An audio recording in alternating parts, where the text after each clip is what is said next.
नमस्कार मंडळी, कसे आहात सगळे? अंतरा फूडी ब्लॉगमध्ये तुमचं स्वागत आहे। तर आज आपण करणार आहोत भेंडी फ्राय। तर हे बघा मंडळी, आपण ही घेतलेली आहे मी भेंडी पाव किलो।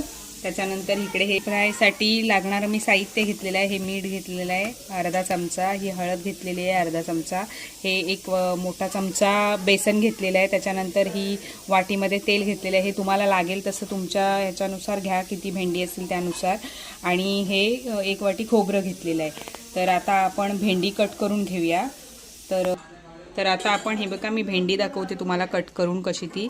तर मी ह्या अशा पद्धतीने वरचा देठ आणि खालची हे जे आहे ते मी कट करून ह्या अशा टाईपची मी सगळी भेंडी कट करून घेणार आहे। ही बघा, सगळी अशी कट करून घ्यायची आहे भेंडी।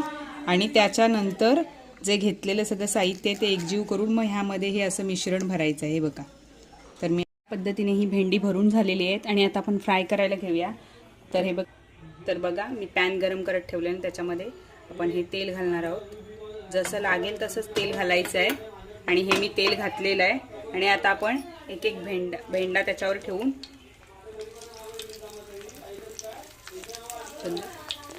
हे बघा, हे आता आपण परतून घेऊया दुसऱ्या पण साईडनी। आणि हे बघा, हे मी परतून घेतलेलं आहे आणि त्याला छान असा गोल्डन ब्राऊन कलर पण आलेला आहे। गॅस मी मंदच ठेवलेला आहे आणि हे बघा, छान असा कलर आलेला आहे। आणि आता आपली भरली भेंडी फ्राय तयार झाली आहे मंडळी। हे बघा, आपली भरली भेंडी फ्राय तयार झालेली आहे। तर माझ्या चॅनलला लाईक करा, शेअर करा, कमेंट करा आणि सबस्क्राईब करा। धन्यवाद मंडळी।